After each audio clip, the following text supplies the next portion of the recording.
tema de hoje é família. Uma família que serve ao Senhor, é uma família que está aos pés de Cristo. Quero convidá-lo a abrir sua Bíblia em Efésios, capítulo 5, versículo 22 ao 33. Hoje, o tema de hoje é família, e eu creio que muitas famílias hoje estão sofrendo por falta de conhecimento, de praticar a palavra, de viver a palavra. Então nós estaremos lendo Efésios capítulo 5, Novo Testamento, após Gálatas, Efésios, antes de Filipenses, capítulo 5, versículo 22 ao 33.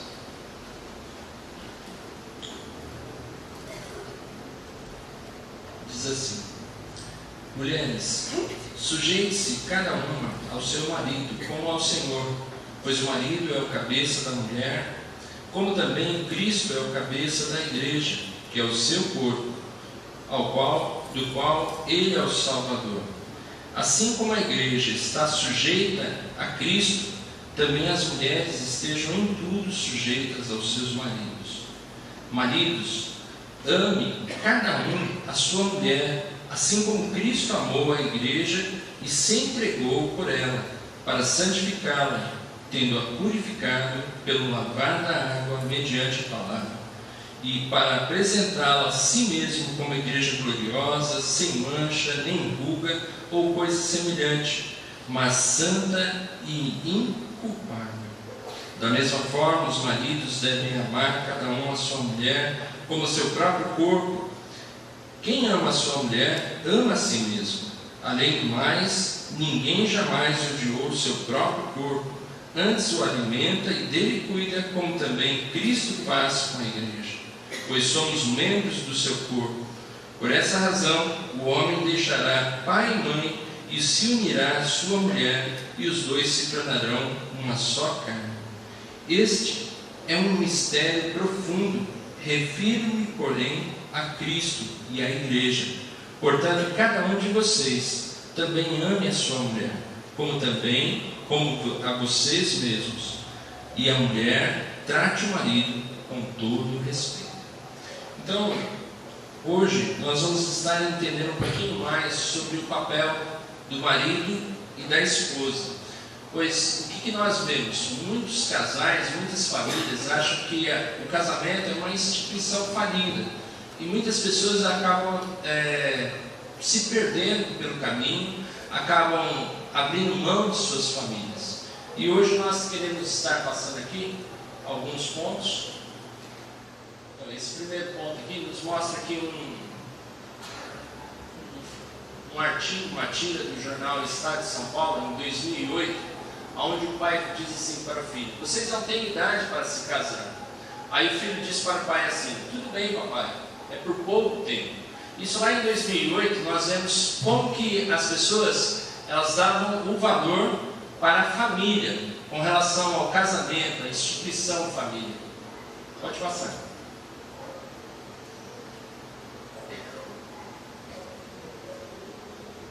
Próximo ponto. Então, o que acontece? Por que nós vemos tudo isso acontecendo? Isso é devido ao individualismo e ao narcisismo. Hoje a gente vê muitas famílias onde elas vivem uma pluralidade, onde muitos homens hoje, mulheres, não estão mais dando essa devida importância para a família. Hoje tem muitos filhos que vivem somente com a mãe e tem filhos que vivem somente com o pai. Havia uma época em que eu trabalhei no projeto ABK, é uma assistência social que trabalha com crianças de bairros carentes, crianças da ABRAC e da antiga FEBEM, que é a Casa da Criança.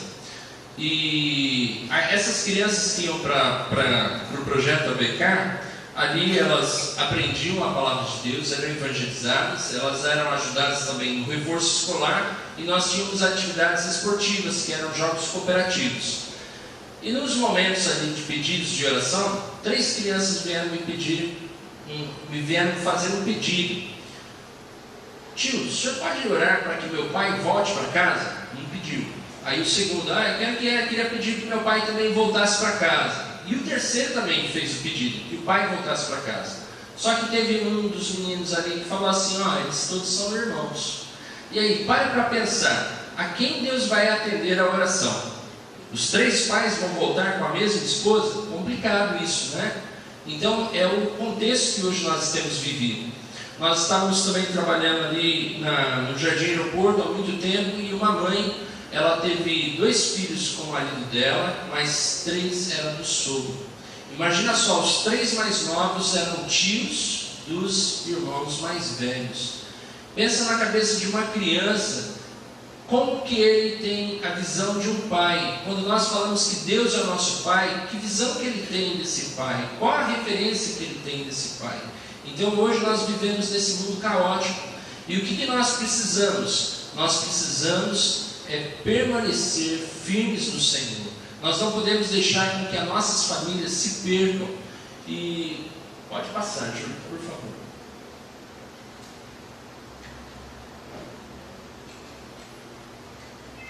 Pode passar, por favor. E quais as consequências de tudo isso, então, desse afrouxamento das regras de comportamento? Porque nós vemos hoje um grande individualismo, onde as pessoas só pensam em si mesmas, elas não pensam mais nos filhos, na família, no cônjuge. E hoje também vemos um grande narcisismo. O que é? É a adoração ao eu, né? Então as pessoas, elas estão mais preocupadas com a sua própria imagem do que com as coisas de Deus, com a glória de Deus. E quais são então as consequências desse afrouxamento das regras de comportamento, que passaram a permitir modos plurais de conduta, que é essas famílias hoje que nós vemos tão diluída, tão bagunçada?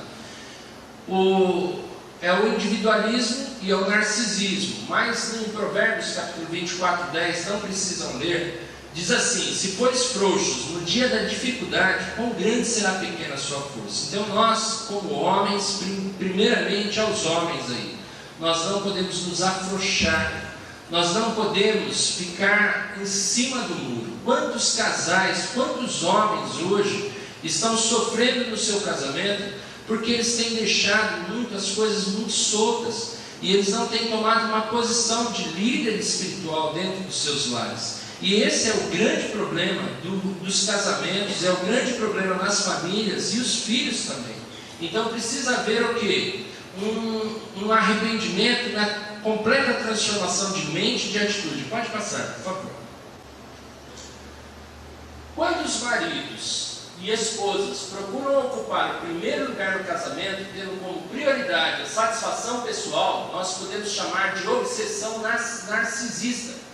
E é impossível construir um casamento feliz fundamentado no espírito narcisista, ou seja, baseado no egocentrismo. Então hoje muitos pais estão despreocupados com a família. Eles estão mais preocupados com a posição social, estão mais preocupados com o bem-estar da família, saúde física e outras coisas mais, e não estão se preocupando com o principal, que é o espiritual, aonde Deus, na verdade, Ele procura nos colocar numa ordem correta. Primeiro tem que vir Deus, e não você.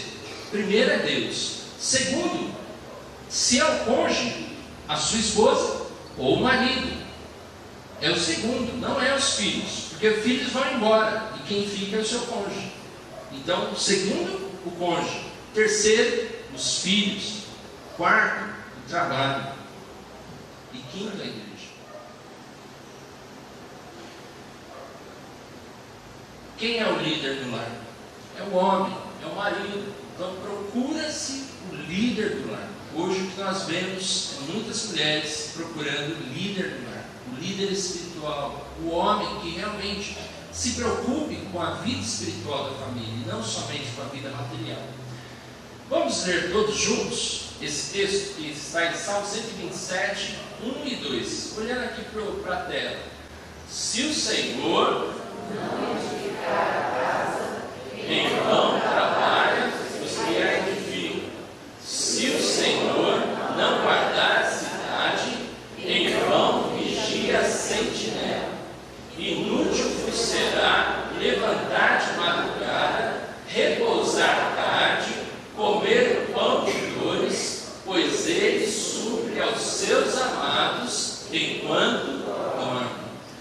significa isso?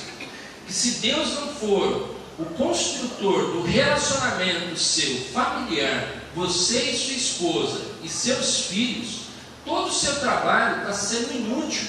Por mais que você queira dar um melhor estudo para os seus filhos, um futuro muito lindo, lá no futuro, eles não vão ser realmente felizes. Sabe por quê?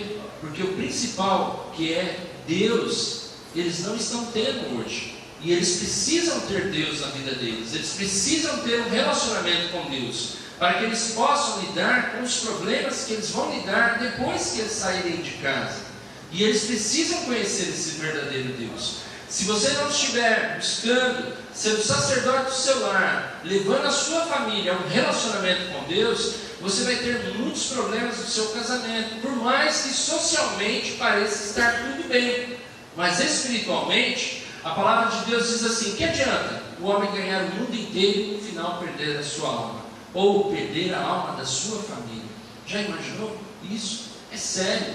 E hoje nós estamos assim, numa correria da vida tão grande, que nós não temos dado a devida importância à meditação da palavra de Deus em família. Devocionais hoje é algo muito raro se ver nas famílias. As famílias se reunindo para ler a Bíblia juntos e orarem juntos. E isso faz parte do relacionamento com Deus. Estarmos todos juntos com Deus. Talvez alguns digam assim: mas olha, meus filhos já se casaram, eu estou sozinho. Mas você pode incentivá-los, você pode encorajá-los, você pode convidar uma vez ou outra para virem em sua casa, para lerem a palavra de Deus e orar juntos. Já imaginou isso? Quando você vai poder ajudar seus filhos a estar voltando aos princípios da palavra de Deus, a buscar a Deus, a colocar Deus em primeiro lugar? Outra coisa, tem os netos também. A importância de estar ajudando os pais a inculcar a palavra de Deus na mente dos netos também. Então, pode passar, por favor. Próximo. Primeiro, o marido ditador. O marido ditador é aquele que usa a sua posição para liderar a família, e o dicionário define como ditador alguém que governa autoritariamente, suprimindo liberdades individuais. É aquele que só manda, ele grita: faça isso, faça aquilo, e ele não se importa em ajudar essa família, ele só sabe mandar. Pode passar, por favor, pode passar o próximo. Aí depois nós vamos voltar. Pode passar todos. Pode passar. Pode passar. Mais um, pode passar. Nós vamos ver os outros homens. Então nós vimos o líder ditador, é aquele que é autoritário. Ou aqui nós vemos o líder democrático. O democrático é aquele que não decide nada sozinho. Ele não quer responsabilidade, ele não quer assumir os seus deveres de líder, de liderança. Então ele pega e está sempre na votação, que nem aqui o exemplo. Agora vamos decidir se devemos ou não lavar o carro. Coloquem os seus votos na urna. Então é aquele marido que está sempre deixando a família decidir as coisas. O que a maioria decidir está bom para mim. E aí o que acontece? Deu um probleminha? Bem, a responsabilidade não é minha. Foram vocês que decidiram, foi a maioria que decidiu. Então ele não quer nenhuma responsabilidade. Nós vemos que Adão foi bem assim lá no começo. Quando ele pegou e Deus perguntou para ele: por que você fez isso? Ele disse assim: ah, mulher que tu me deste. Então ele transferiu a culpa para Deus, porque ele não quis assumir a responsabilidade de que ele estava errado. Então nós vemos que existem maridos que são assim, não querem assumir a responsabilidade. Nós vemos também um marido insensível, teimoso. Pode passar. Quem é esse marido teimoso? É um homem difícil porque nunca admite estar errado. Sua esposa sabe que ele não é perfeito, e também os filhos logo percebem isso, mas ele não assume seus erros e vive dando a impressão que está sempre certo. Uma das coisas que mais cria rebeldia no coração dos filhos é ter um pai e uma mãe que não admite seus próprios erros. Sabe qual é a coisa mais bonita? E às vezes tem pais que têm medo de fazer isso. É você dizer para o seu filho: filho, eu errei, me perdoe. Às vezes você pode achar que seu filho, isso vai ser algo muito ruim e negativo para ele, mas isso vai ajudar muito a ele também a reconhecer os seus erros. Quando ele estiver errado, ele também vai ter a capacidade de chegar para outros e pedir perdão, principalmente quando ele casar com o seu cônjuge. Nós vimos ali que Jesus, ele nunca errou, mas ele teve humildade suficiente, para mostrar para nós o que é ser um servo de verdade. O marido insensível é aquele que não demonstra percepção nem sabedoria no lar. Não é sensível aos medos, aos desapontamentos, segredos, alegrias ou sonhos de sua esposa. Sendo que sensibilidade é uma disposição para ouvir, comunicar e cuidar. Faz de conta que Pedro, pescador, discípulo de Jesus, está passando uma situação muito difícil em casa, financeira. E a pesca anda tão ruim para ele, que ele não consegue pescar nada. Está difícil mesmo. E ele chega em casa cansado, desanimado, porque não foi boa a pesca aquele dia novamente. E quando ele chega em casa, a mulher dele está toda descabelada, dando banho nas crianças, cuidando da casa, arrumando as coisas, aquela correria. E Pedro vai lá para abrir a panela, e ele olha, e ele fala assim: mulher, peixe de novo? E ele fica todo chateado com a esposa, porque a esposa só faz peixe. Só que ele não é sensível para ver a situação pela qual eles estão passando. Pedro só traz peixe para casa. E aí? Então existem homens que às vezes a situação ele não percebe, e às vezes ele faz uma cobrança tão grande, e ele não percebe a realidade no qual ele está vivendo. E nós precisamos, como homens, aprender a ouvir, comunicar e cuidar. Esse é o propósito. Em 1 Pedro 3,7 diz assim, que nós devemos tratar as nossas esposas com honra, com respeito, para que as nossas orações não sejam impedidas. Então isso é importante para os homens. E por que eu estou falando isso? Porque eu quero desafiar a igreja Batista de Brás Cubas. Há muito tempo atrás, a Carmen foi procurar o pastor Walter, porque estava tendo muita gente procurando ela para aconselhamento, pessoas que estavam querendo se separar, eram mais de 30 pessoas. E aí o pastor Walter, vendo a dificuldade dela, e ela como educadora, e ela tem muitas coisas aqui na igreja para fazer também, sozinha, e nós pastores não íamos dar conta de tudo isso. E aí veio a ideia de lançar os cursos aqui na igreja. E esses cursos já tem mais de 5 anos que têm sido ministrados na igreja. O último curso, 200 mulheres se formaram. E mais de 150 homens também se formaram também nesse tempo aqui. Pode colocar mais de 200, né, pastor Jean? Muito mais de 200, 300 homens já se formaram nesses 5 anos. Agora, pare e pense. Sabe quantos homens da nossa igreja se formaram nesse curso? Se for 5% ou 10% da igreja, isso seria uma grande vitória. Muito. De 1.400, 140 homens da nossa igreja tendo se formado seria um grande milagre, uma grande vitória. Mas não tem sido isso.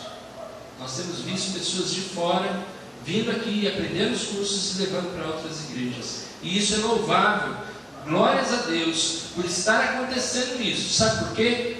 Porque nós vemos que Deus está trabalhando no coração das pessoas para que as famílias não se percam. Numa geração tão corrompida que nós temos vivido. Mas nós queremos despertar a igreja, queremos despertar os homens. Muitos homens, muitas vezes, eles podem estar nesses cursos, poderiam estar participando e trabalhando. Quantos aconselhamentos nós temos trabalhado ainda com muitos homens que eles não querem acertar a vida deles. Eles acham mais fácil se separar do que lutar pelo seu casamento. Ser homem corajoso de verdade é ser obediente a Deus. Isso é um homem corajoso. É um homem que tem o coração quebrantado, obediente ao Senhor, que está disposto a lutar pela sua família e não desistir do seu casamento, nem dos seus filhos. E esse homem, ele precisa começar dentro do seu lar. Ele precisa começar meditando a palavra de Deus de dia e de noite. E um conselho que eu dou para vocês, eu creio que nós vamos deixar para falar sobre as esposas numa outra mensagem, num outro momento. Mas eu quero concluir, e eu vou pedir para o Júlio passar agora para o final, por favor. No final tem uma tarefinha, e eu quero deixar essa tarefa para os irmãos. Olha, nosso desejo é que aqui, a Igreja Batista, os 1.400 membros, nós temos 500 homens, mais ou menos, não é isso, pastor Gênero? 500 homens, mais ou menos, nós temos 500 homens na nossa igreja. E o nosso desejo é que esses 500 homens façam esse curso. O nosso desejo é que as mulheres também participem desse curso. E que nós possamos, a Igreja Batista, não somente os pastores, a ministra Carmen e alguns líderes, mas todos nós possamos estar ministrando aos outros a palavra de Deus, fortalecendo famílias. Você já imaginou, de 1.400 membros, vamos dizer que nós tenhamos aí umas 300 famílias, ou 400 famílias. Já imaginou 400 famílias, cada um trabalhando com uma família? São mais 300 a 400 famílias. Você já imaginou 400 famílias se rendendo aos pés de Cristo? Porque você foi um instrumento abençoador nas mãos de Deus para levar essas pessoas ao pleno conhecimento de Cristo. Então nós precisamos despertar. Aviva a tua obra em nós, Igreja Batista. O que nós precisamos é realmente despertar para a obra. O Senhor nos chamou para irmos e fazermos discípulos. E nós precisamos trabalhar as famílias, porque as famílias estão gritando. Sabe esse casal que eu falei lá casal não. Essa senhora com 5 filhos, ela era alcoólatra, e aqueles 5 filhos, o conselho tutelar pegou aquelas crianças. Uma menina, ela já estava vivendo na prostituição, 15 anos de idade, já vivendo na prostituição, já estava grávida já. E ela não quis ouvir a palavra de Deus, nem a mãe também. Eles viraram as costas para o Senhor. Mas as crianças foram levadas, foram tiradas dela pelo conselho tutelar. Ficamos muito tristes com isso, pois uma família ali se dividiu. Mas passado um tempo, eu estava aqui no Lar Batista, eu vim trazer uma mensagem, e aí de repente ali no momento ali do social, uma criança pegou e me puxou assim, a camisa. E aí quando eu olhei para ela, oi tio, você se lembra de mim? Eram as as 4 crianças desta senhora, elas estavam ali na beirada. E você sabe de uma coisa? Elas foram adotadas por famílias cristãs, onde estão cuidando e dando amor para essas crianças. Crianças que alguns ali são tios, e outros ali são sobrinhos, né? Uns são filhos do sogro, e o outro são filhos daquele pai lá que ficou ausente da família. Então são famílias que estavam com uma vida complicada, mas que Deus olhou com tanto amor e resgatou elas do império das trevas e transportou para o reino do seu Filho amado Jesus. Nós precisamos ser mais usados por Deus. Igreja Batista, Deus quer avivar essa igreja. Deus quer despertar a nós para trabalharmos. Um verdadeiro adorador não é somente aquele que vem para vir aqui, cantar, louvar. Não. Adorar também é servir ao Senhor de todo o coração. E Deus está chamando cada um de vocês para despertar, para trabalhar mais as suas famílias e se equipar, se preparar mais também para vocês ajudarem outras famílias. E eu quero deixar um desafio hoje, começar hoje. A palavra de Deus diz que bem-aventurado é o varão que medita a palavra de Deus de dia e de noite. Então hoje à noite, antes de dormir, pegue sua família. Eu fiz isso com os homens, desafiei os homens no curso de quinta-feira, falei para eles, cada um faça com sua família. Os meus filhos já fazem devocional individual, mas como eu falei, poxa, se eu estou falando para eles fazerem, eu também tenho que dar exemplo. E aí eu conversei com meus filhos, acertei o horário lá e falei para eles assim, então nós vamos fazer antes de dormir e quando acordar de manhã. Até sexta-feira, era 2 horas da manhã, quando nós estávamos chegando do Ser Jovem, eles falaram, pai, eu vou dormir. Eu falei, antes de dormir, nós vamos fazer a devocional. 10 minutinhos. 10 minutos é possível? É possível. Então, hoje nós estamos em Provérbios.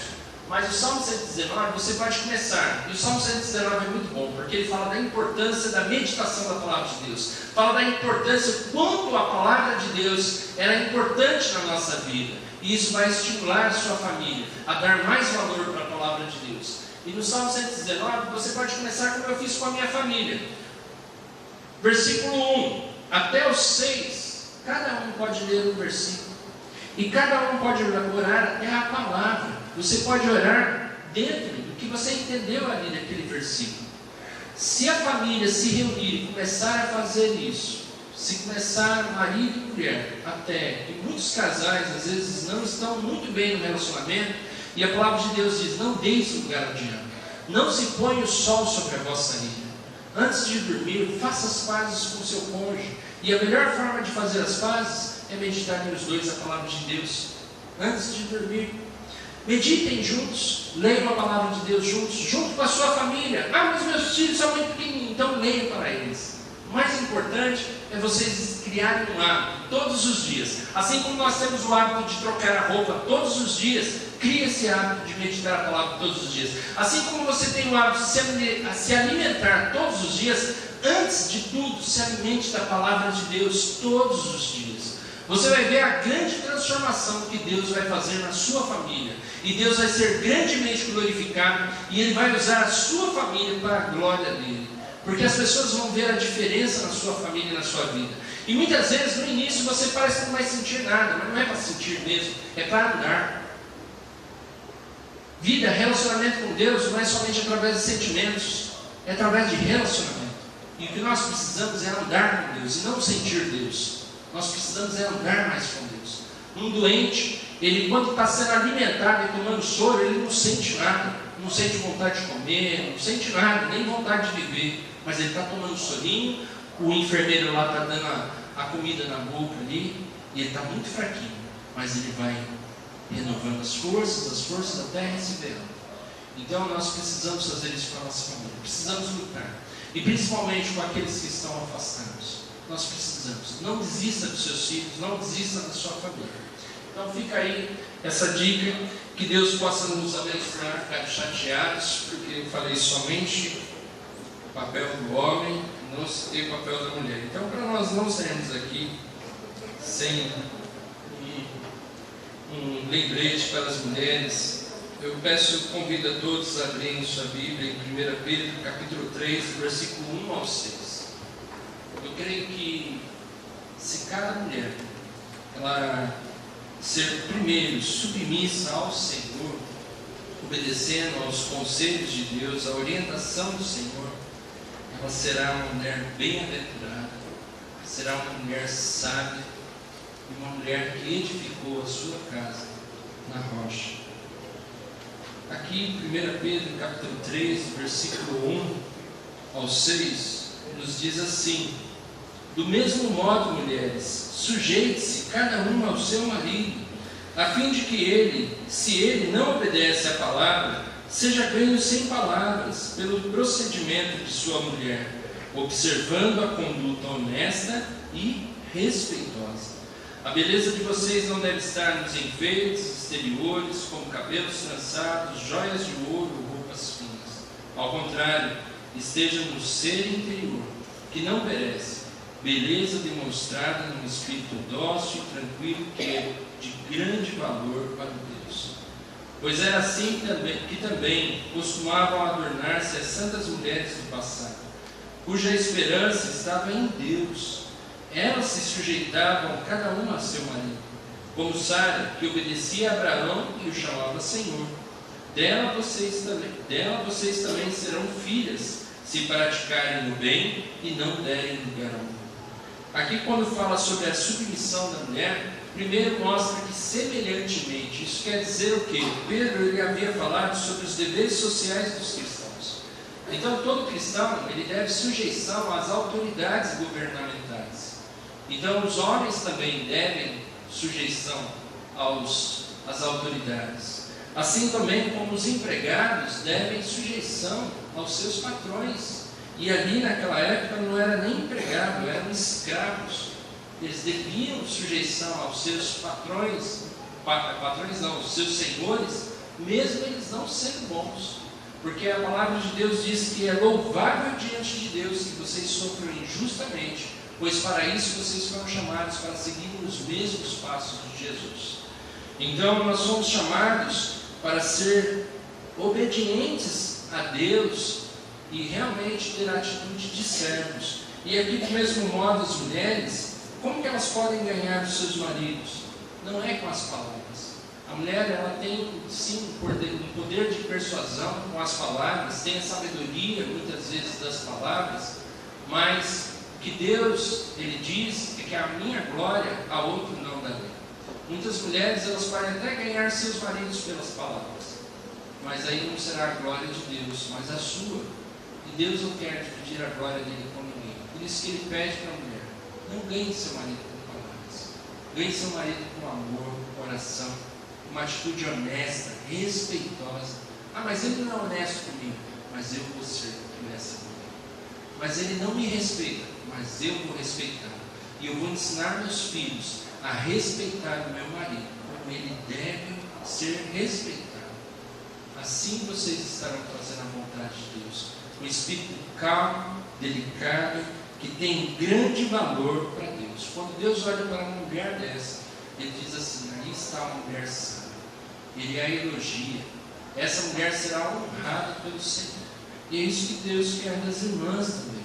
Não percam a esperança. A sua esperança precisa estar no Senhor, não nas circunstâncias, nem em pessoas. Deus abençoe os irmãos grandemente.